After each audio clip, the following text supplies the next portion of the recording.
พอได้นี่ก็มาตัดคอนเพลงให้พี่น้องอุ่นธรรมศาสตร์เรียกเสมอแต่คอนเพลง แม่นไผก็คงจะหาสิ่งที่เป็นของตน เพลงอีนี่แหละ จะมีไผที่จะมาทน ดอมสุดมีรู้สึกนะเมื่อมีรอดนั่นนี่ แดนที่เฮาอยู่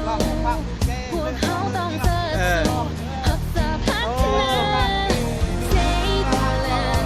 as it belongs to you Take a stand Make it ขอบใจแล้วตาเด่นนี่ล่ะบางรู้สึกนะเมื่อมีรอดนั่นนี่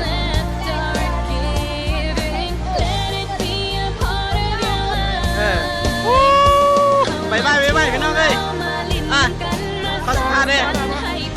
กูรู้สึกว่าอยากจะรอนี่ขอบ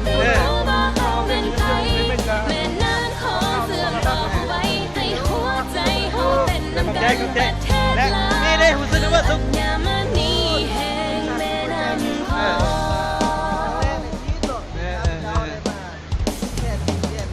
วัฒนธรรมประเพณีควรรักษาไว้